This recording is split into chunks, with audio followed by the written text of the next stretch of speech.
Bapak Ibu tentunya sudah tahu ya, ketika Bapak Ibu melihat tayangan beberapa hari yang lalu di iNews yang dipandu oleh Aiman, itu ada salah satu narasumber yang ngata-ngatain Rocky Gerung katanya bodoh, yaitu lebih tepatnya Sylvester ya.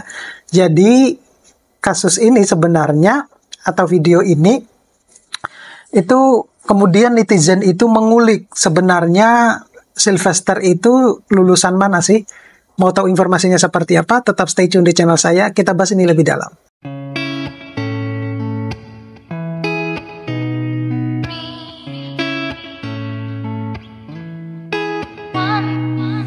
Assalamualaikum warahmatullahi wabarakatuh. Kembali lagi dengan saya di channel saya. Terima kasih buat Bapak Ibu yang terus mendukung channel saya dengan cara mengklik tombol subscribe, like, share, dan komen. Biasakan juga untuk menonton video-video saya secara full, dan jika berkenan, Bapak Ibu juga bisa mendukung channel ini melalui Super Thanks. Nah, kali ini sebenarnya video ini saya buat itu atas beberapa informasi yang saya dapatkan terkait dengan kericuhan yang ditayangkan yang menurut saya itu tidak pantas untuk ditontonkan, mengingat carut marutnya dunia pendidikan kita saat ini ya, dimana pada beberapa hari yang lalu melalui stasiun iNews, kalau tidak salah itu dengan pembawa acaranya Aiman, kemudian narasumbernya itu salah satunya adalah Sylvester yang waktu itu adalah berdebat dengan Rocky Gerung. Nah, saya tidak mempermasalahkan proses perdebatannya, yang menjadi pertanyaannya itu adalah seorang yang katanya itu adalah dalam tanda kutip mungkin ya, itu adalah suksesornya calon presiden atau presiden terpilih kemarin, itu adalah Sylvester. Kemudian dalam obrolan tersebut itu Rocky Gerung menanyakan bahwa siapa profesormu? Nah, setelah dicari tahu, netizen itu ada-ada saja ya, jadi mencari tahu informasi sebenarnya Sylvester ini dia lulusan dari universitas mana sih? Nah, sebenarnya ini ada hubungannya dengan video saya yang sudah saya buat tapi belum saya upload ya, terkait dengan ada sekitar 23 perguruan tinggi ya di PTS itu yang sudah ditutup, dan salah satunya itu adalah ternyata universitasnya Sylvester ini, yang digadang-gadang bahwa universitas tersebut itu telah melakukan perkuliahan fiktif ya. Jadi bisa dikatakan bahwa dengan tanda tanya besar bahwa si Sylvester ini mungkin lulus dari universitas yang termasuk universitas tidak kredibel gitu.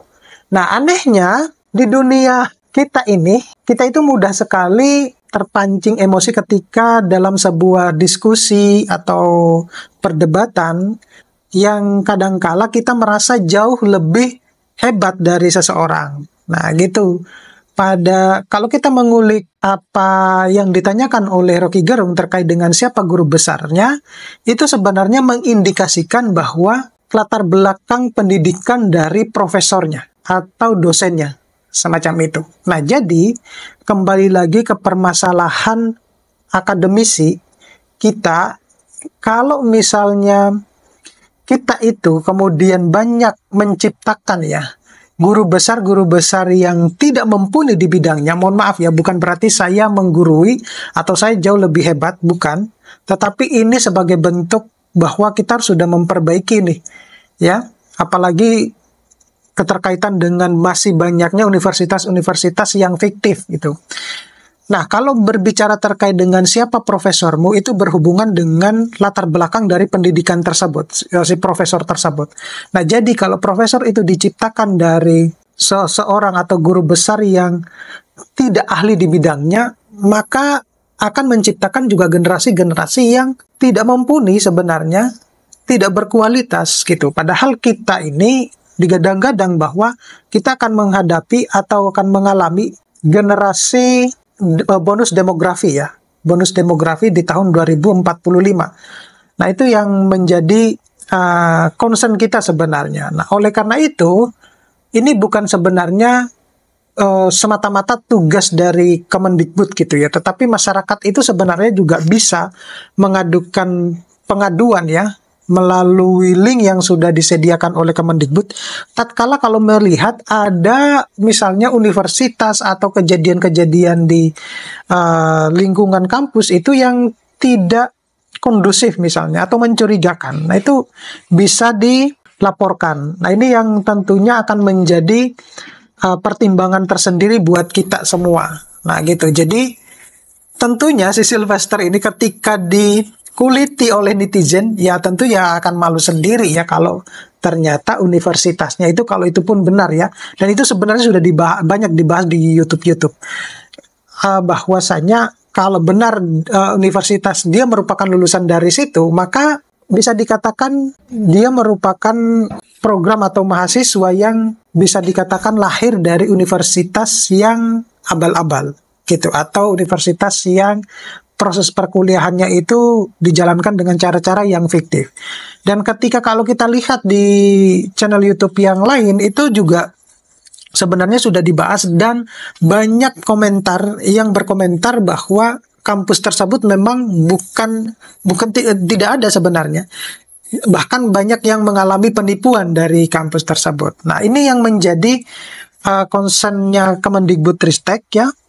Ada hubungannya dengan video yang belum saya upload juga terkait dengan 23 universitas yang PTS yang akan ditutup itu. Nah, ini yang menjadi pertimbangan tersendiri buat kita sendiri, bahwasanya pendidikan kita itu ya sedang tidak baik-baik saja. Oleh karena itu masyarakat patut ya marah, kecewa terhadap banyaknya praktek-praktek politik yang dilakukan di universitas yang kemudian itu melahirkan generasi-generasi yang tidak berkualitas gitu. Nah, ini yang yang terjadi di kalangan masyarakat. Jadi masyarakat tentunya kecewa berat dengan apa yang terjadi. Apalagi kalau misalnya yang ditampilkan di media televisi itu sebenarnya tidak layak untuk dijadikan contoh atau dipertontonkan.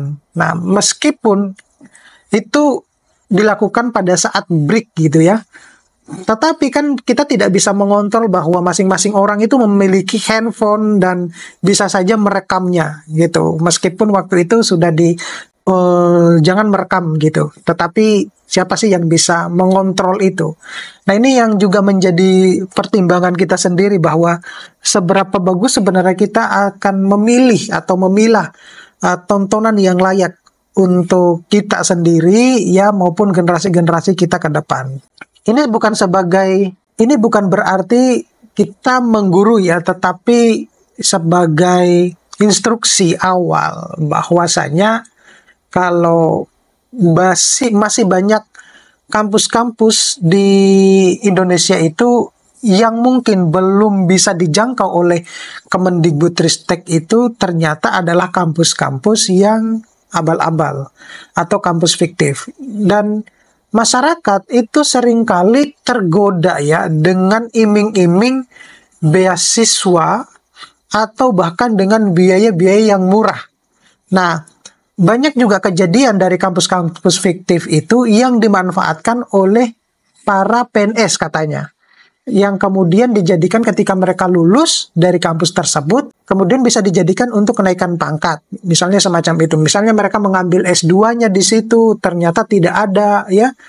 Bahkan ada yang kalau kita baca di komentar-komentarnya itu, ada yang hanya cuma perkuliahannya itu dilakukan dalam satu semester itu dirapel gitu, hanya dalam satu kali tapi dirapel gitu. Itu kan transfer ilmunya kan tidak sesuai gitu. Nah, itu yang harus menjadi juga pertimbangan buat masyarakat kita, bahwasanya masyarakat kita itu semestinya juga ya harus pandai-pandai atau pintar-pintar untuk ya mencari informasi kampus-kampus yang mana ya. Jangan tergiur dengan beasiswa-beasiswa atau biaya-biaya yang murah, tetapi harus dicari tahu dulu. Minimal ya, kalau kita cari, ini untuk pembelajaran buat masyarakat, bahwa minimal kalau kita mencari universitas itu adalah ya dia sudah berdirinya sudah lama, kemudian terakreditasinya jelas ya gitu, baik itu akreditasi institusi maupun akreditasi program studinya Nah, itu yang bisa menjadi pembelajaran. Minimal dua hal itulah yang harus yang harus dicapai oleh masyarakat kita, atau ingin mengetahui bahwa anaknya itu mau kuliahnya di mana gitu.